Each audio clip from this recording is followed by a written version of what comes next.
Hey everyone, it's Mathel here, and today I thought I'd just talk about my Rampage experience. Just everything that Rampage was for me, and the Masters expansion, and it's just going to be kind of a vlog or whatever.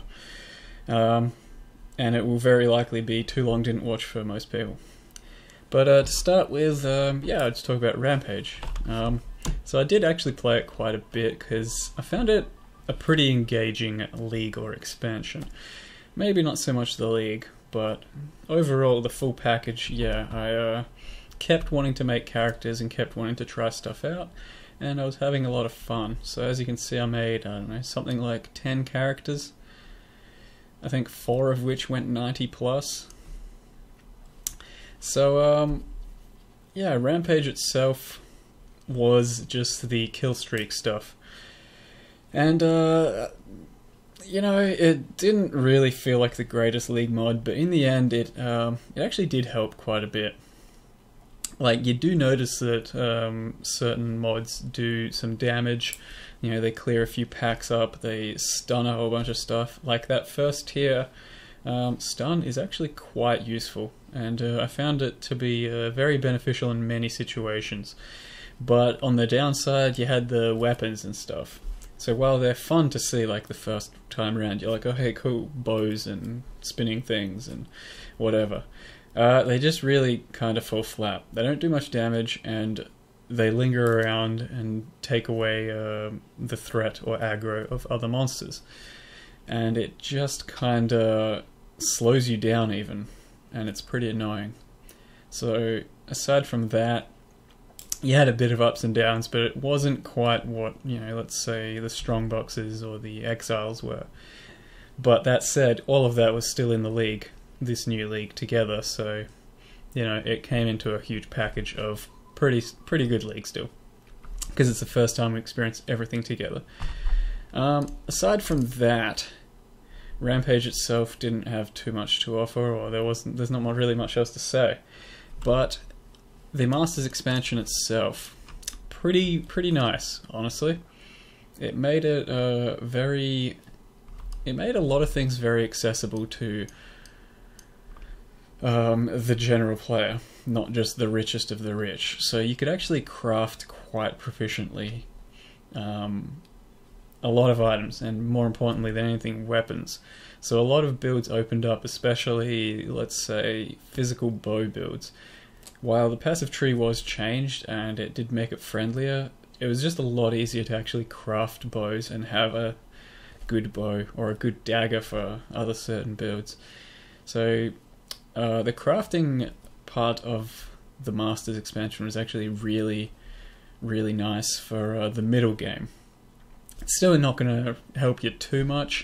It does help a bit, but not too much on the upper end of crafting stuff, and it's not going to help us, mere mortals reach that top tier of mirrored items and all that, but it's still a really nice bonus. So the crafting tables themselves, really nice stuff there. It gives you a good use for your chaos, for your alks, and fill in gaps in your gear that you absolutely might need. So I was really happy with that. In general though, Masters, I think, took too much XP to actually get going. Because I played, as you saw, like 4 90 pluses, 10 characters overall. I did every single Haku mission I came across. This is what I've got. Oh, halfway to level 8 there. Same with Vegan, did every one, halfway to level 8. I think Zana's just about the same, yeah. So without actually having to go into, without going into dedicated master farming, I didn't hit a single level 8. And I didn't want to go into dedicated master farming because I think that was boring and beside the point. Point was to map and do masters and have fun. And just dedicated master farming is, I don't know, boring. So playing all that, doing all that, I didn't get a single level 8.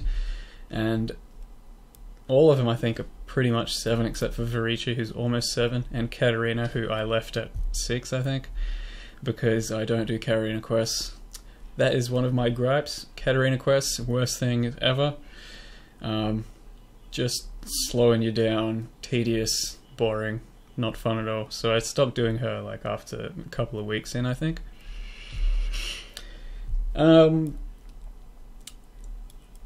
So yeah, Zana though, as for a bonus or a plus, Zana definitely a really good thing for this expansion. So with her you have the map device that gives you all sorts of fun stuff. So you get a map device in your own hideout, which is really cool and a really good change. You have your hideout where you can basically do everything now. You can, you know, vendor, you don't have to go back to town, all that sort of stuff. Plus you get all of these cool funky map mods if you have the currency to spend on them. And quite often later on in the leagues you will have currency you want to burn and make maps more fun, so it engages you, I think, longer throughout the league. On top of that you get a bonus quantity to maps. But Zana herself is really cool because whenever you find her in your maps you get, you know, a free map, and it can be any sort of map, so it really mixes things up. It could be, you know, 76 shore, which is, you know, amazing. Could be, you know, a 68 courtyard, some stuff like that. Like that's pretty good variety for the game. If, you know, more maps in general could be played at any level, I think that would be a lot more fun and make mapping a lot more bearable at the higher end, instead of just having to run, you know, 77, 78s, which is 4 maps for, you know, the last 10 levels of hundreds of hours. It's a bit tedious there. So Zana, really good thing there, and also just the hideout in general. To have your own hideout, really cool thing.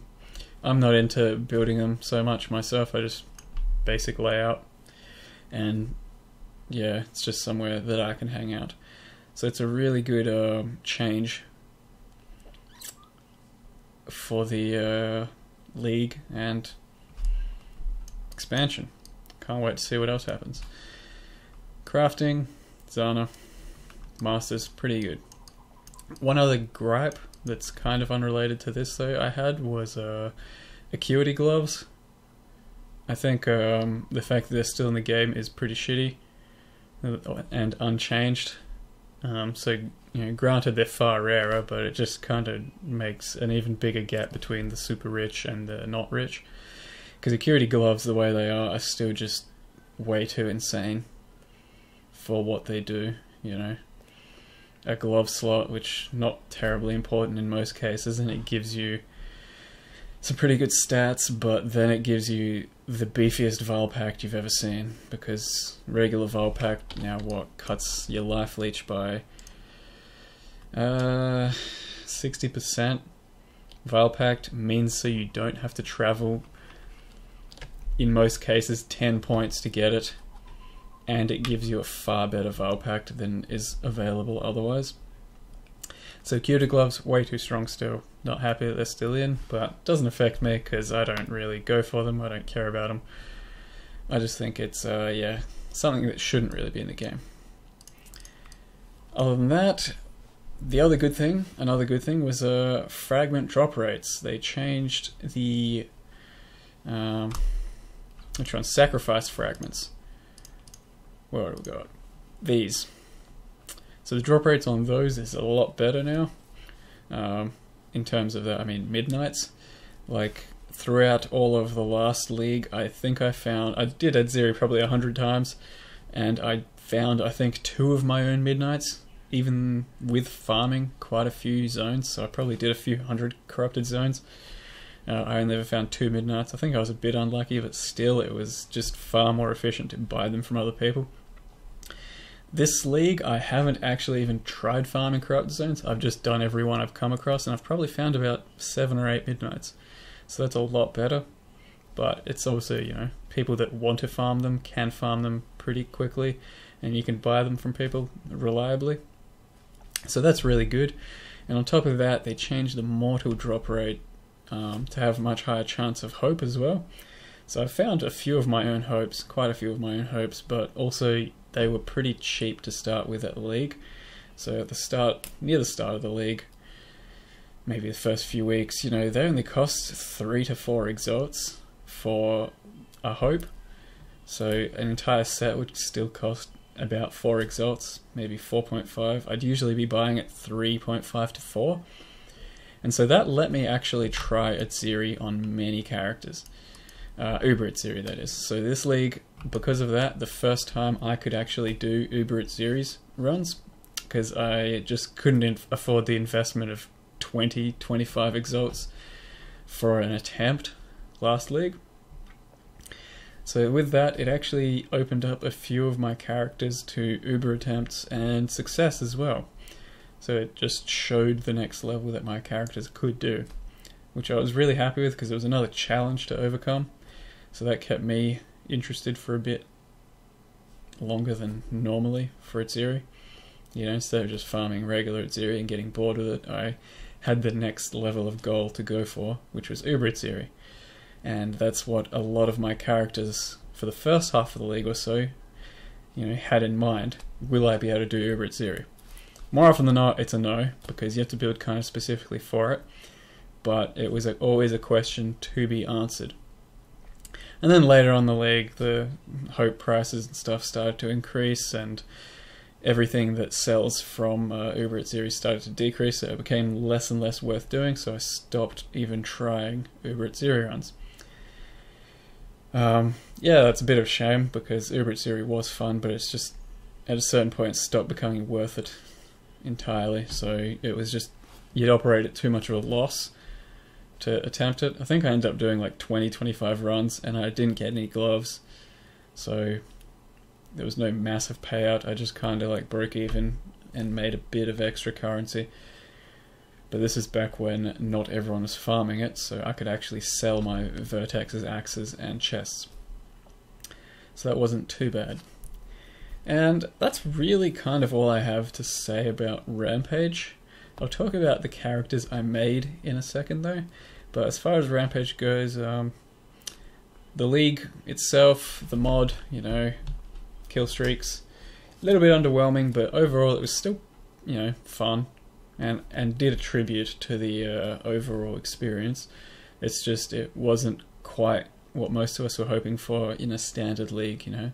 You kind of want more monsters, more XP, more loot. That's usually what you're going for, I think, as far as bonuses go from the league in the non-hardcore leagues. I think that you kind of just want those bonuses. Killing a little bit quicker, and a lot of times not even noticeably, because, you know, when your stacks go up, your DPS kind of goes up. I think it's attack speed, you might be getting a bit of crit, who even bloody knows. You start to run a little bit faster every single tier.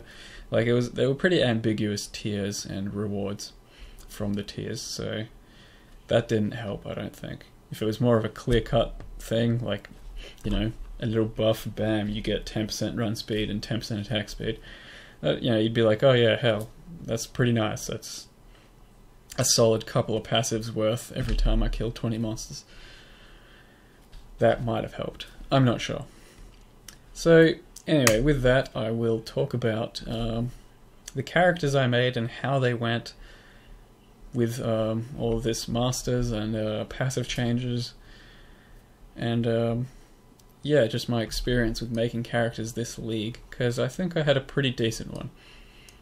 Experience, that is. I made a lot of characters, and a lot of them were pretty successful.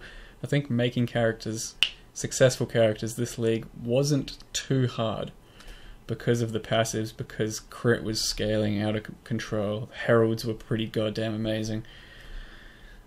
All of that combined made pretty decent characters. So to start with, I just felt like doing this guy the other day again, so I geared him up a bit more, you know, just threw all my gear onto him, and it is just the Whirlwind character. So my goal was just to use a two-handed axe and see what skill would be best and how I could build it. Two-handed axe, no crit, they were the goals, and it ended up being a decent character using an Atziri's Disfavor. It was just a cyclone spin to win character. So he got to level 81. He can do everything up to 76 maps or something. I didn't try going higher.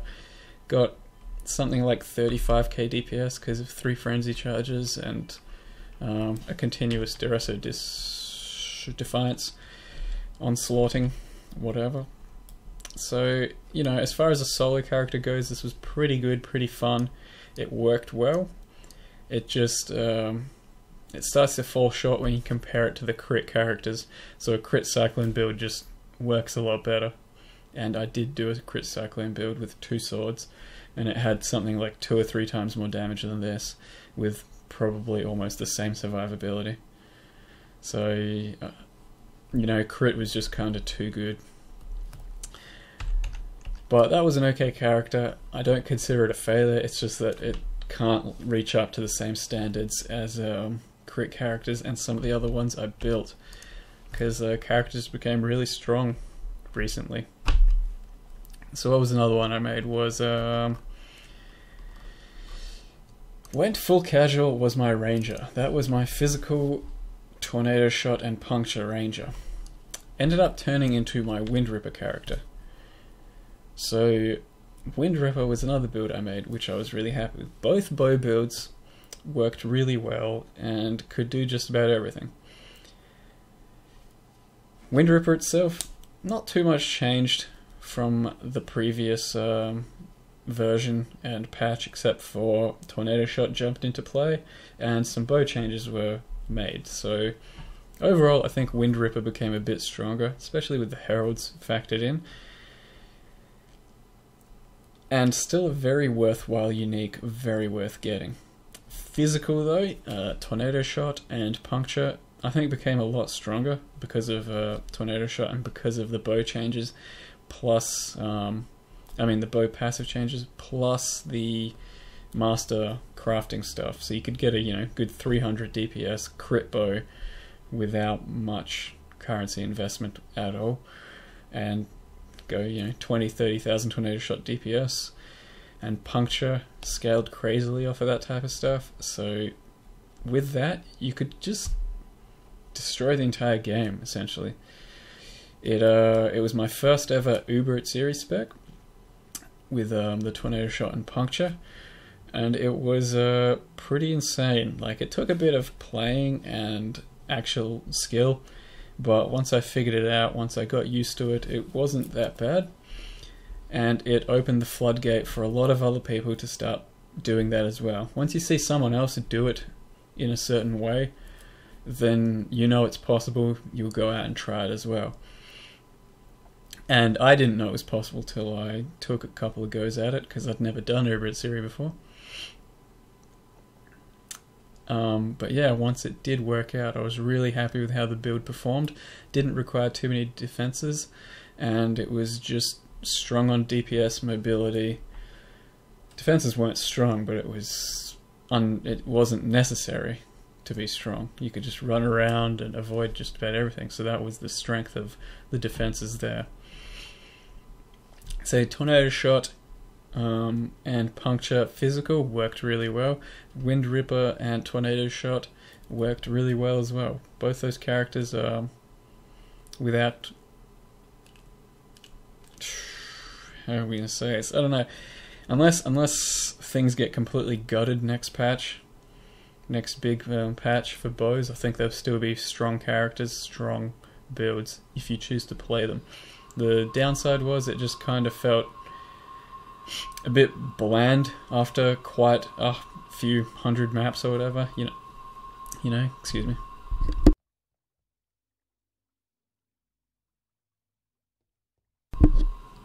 Sorry, I think I was about to sneeze there. Anyway, so it just felt kind of a bit bland in that all you're doing is running around shooting your tornado shot, shooting your puncture every now and then, and everything would just fall over. So the skills itself, they don't look too interesting. They're kind of cool, tornado shot, but it gets old. You know, it's just always error, error, error, error, error. Everything just dies. So it was kind of just, maybe it was just a bit too easy in the end. I think that might be what it was. So I don't know. It's up to you guys if you're finding it really fun. I got up to level 92, I think it was, on tornado shot puncture, and I was still enjoying it up to that point, but I just had a whole bunch of ideas I wanted to try, so that's when I ended up jumping ship.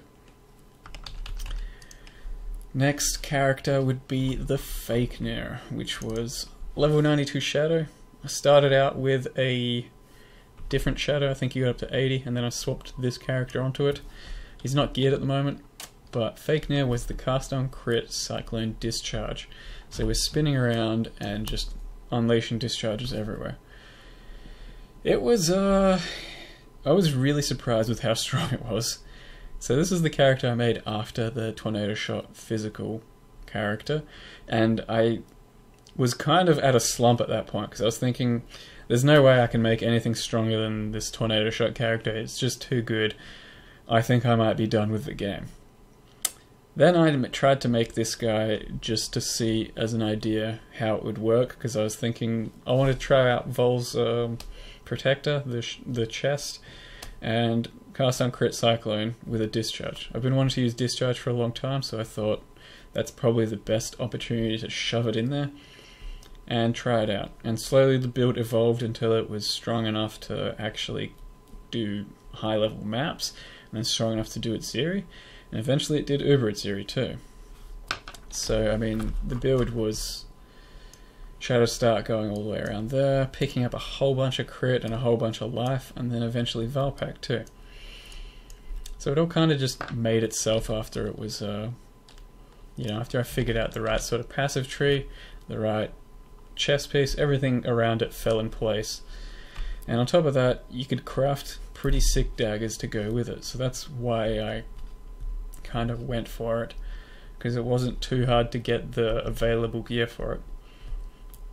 So cast on crit cyclone, a discharge, or Fake Near was, yeah, I'm really proud of this build. I think it's probably one of the most unique and well-rounded builds I've ever created, and definitely a very fun one.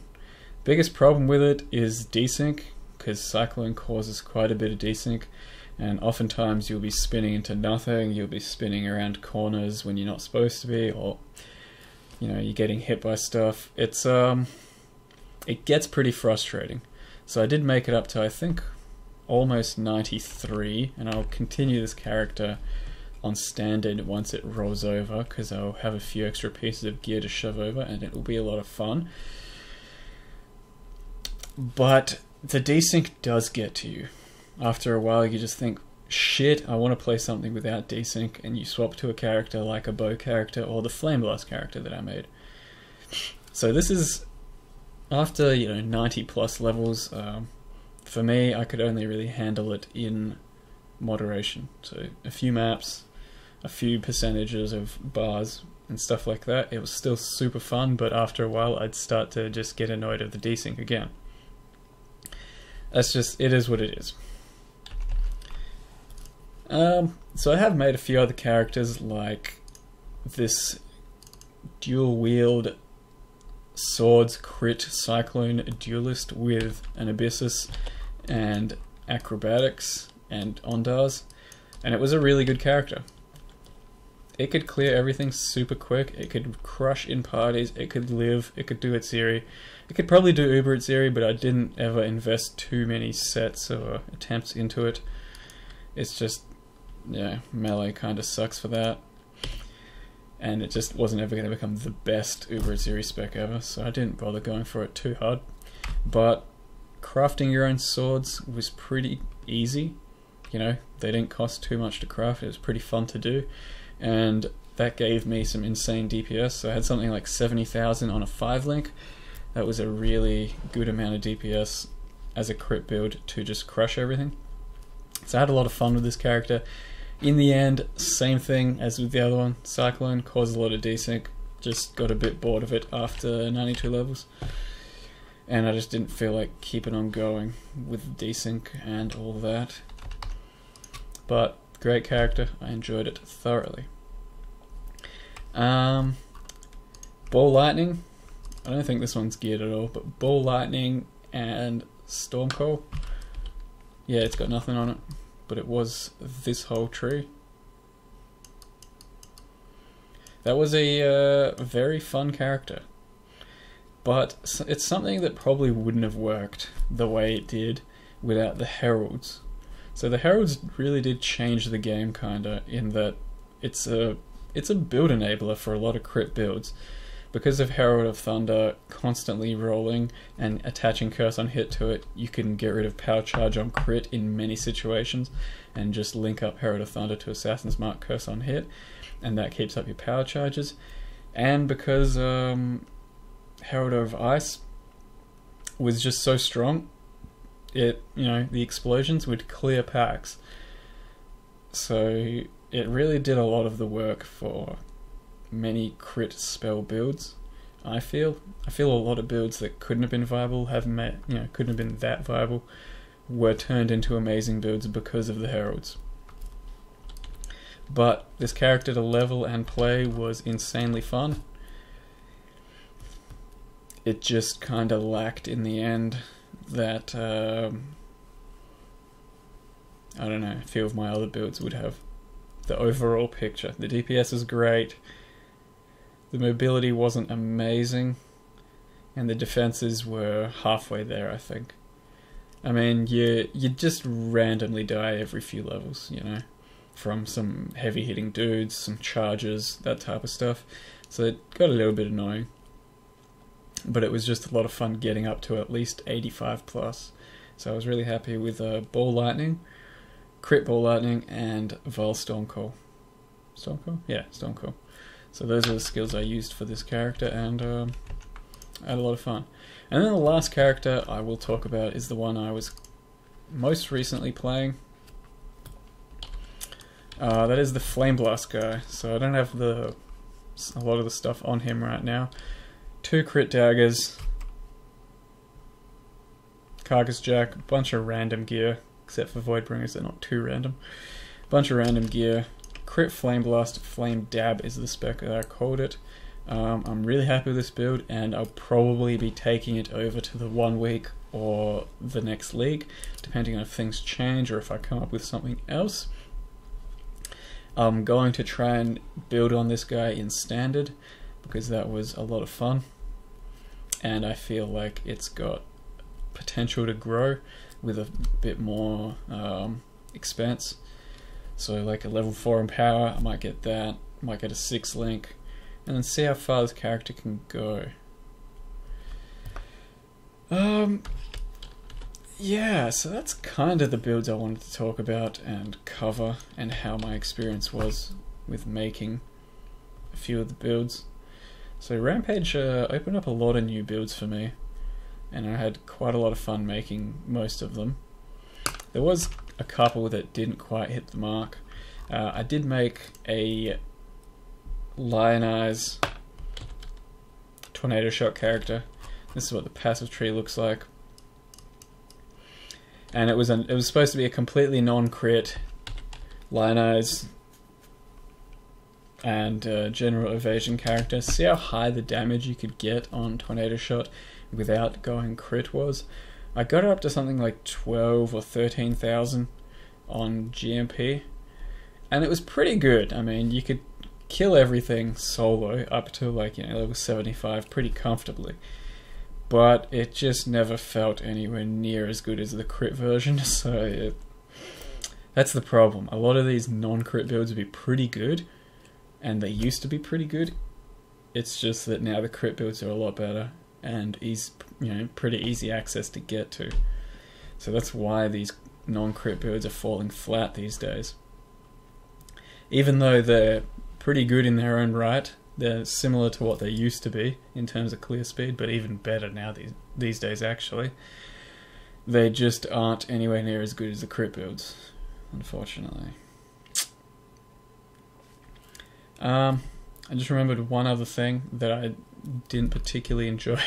Not enjoy, but one other gripe I had about the leagues and the expansion is that once you get so heavily invested into, let's say, Rampage, with the Masters and all that, I found, even though I wanted to try out Beyond, I just couldn't log over and start a new character because I had so much time invested in my Masters here, and I'd be starting from scratch over on the Hardcore League with Masters again.